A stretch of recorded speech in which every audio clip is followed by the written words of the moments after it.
தேவனுக்கே மகிமை உண்டுவதாக. இன்றைய தேவனின் வசனங்களை கேட்போம்.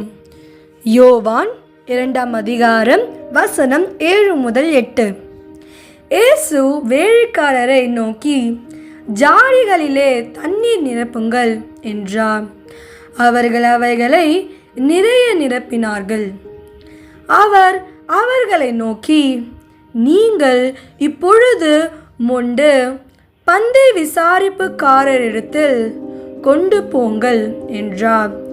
அவர்கள் கொண்டு போனார்கள். ஆமென். இன்றைய வசனத்தின்படி என்ன தெரிகின்றது? நாம் தெரியும், இந்த வசனம் கானான் கல்யாணத்தில் தான் நடக்கின்றது. ஆகவே நண்பர்களே, இந்த கல்யாணத்திலிருந்து நம்ம என்ன தெரிஞ்சுக்கலாம்? ஏசப்பா ஒரு வெறுமான தண்ணி மாதிரி இருக்க நம்ம ஒரு தண்ணீரை திராட்சரசமாக மாற்ற முடியும். அதை நம்ம விசுவாசிக்கிறோம். அதே மாதிரி இயேசு நம்மளோட வாழ்க்கை ஒரு தண்ணி மாதிரி இருக்கின்ற வாழ்க்கையை கூட ஏசப்பாவால் ஒரு திராட்சரசமாக மாற்ற முடியும் என்பது நம்ம இன்னைக்கு விசுவாசிக்கின்றோம். ஆனால் இந்த விசுவாசிப்பது என்பது, அன்னைக்கு அந்த ஜாடி அந்த ஜாடியில் இருக்கிற அந்த தண்ணி திராட்சரசமாக மாற்றப்பட்டது இல்லையா? அந்த திராட்சரசம் அந்த ஜாடியில் மூடி இல்லை. இயேசு என்ன சொல்கின்ற அந்த வசனத்தில், இதை போய் அந்த பந்தை விசாரிப்பத்தில் கொடுங்க அப்படின்றாரு.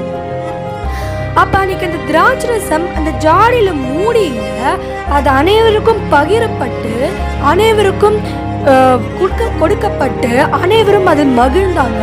அந்த மணமகனை பார்த்து எல்லாருமே ஓ ஆஹா அப்படின்னு பாராட்டினாங்க.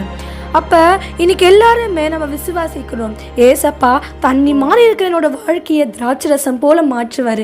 ஆனால் இன்னைக்கு நம்ம திராட்சரசமாக மாறி இருக்கிறோன்னா, அன்னைக்கு அந்த ஜாடி திராட்சரசமாக மாறி அந்த ஜாடியிலே மூடி இல்லாமல் எப்படி எல்லாருக்குமே கொடுக்கப்பட்டு எல்லாருமே அதை ருசித்து எப்படி பாராட்டினாங்களோ, அதோட கிரியேட்டர் எப்படி பாராட்டினாங்களோ, அது போல தான் இன்னைக்கு நம்ம திராட்சரசமாக ஆண்டவரின் மூலம் நம்ம ரட்சிப்பு அடைந்திருக்கோம் என்றால், அந்த ஜாடிக்குள்ளே நம்ம போய் மூடி இல்லாமல் நம்ம ரட்சிப்பை நம்மளோட மட்டும் இல்லாமல் அனைவருடன், நம்மளோட சொந்தக்காரங்க, நம்மளோட நண்பர்கள், நம்மளோட உறவினர்கள் அனைவருடன் நம்ம பகிர்ந்து ஏசப்பா எவ்வளோ ருசியானவர் என்று நம்ம தான் சொல்ல வேண்டும். ஒரு வசனம் இருக்கின்றது அல்லவா, ஏசு எவ்வளோ ருசியானவர் என்று ருசித்து பாருங்கள் அப்படின்னு ஒன்று இருக்கு இல்லையா?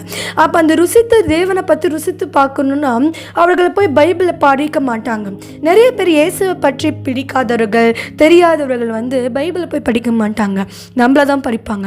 அது போல தான் இன்னைக்கு ஏசப்பா எவ்வளோ ருசியானவர் என்று நமக்கு கிடைத்த ரட்சிப்பை நம்ம மற்றவர்களோட பகிர்ந்து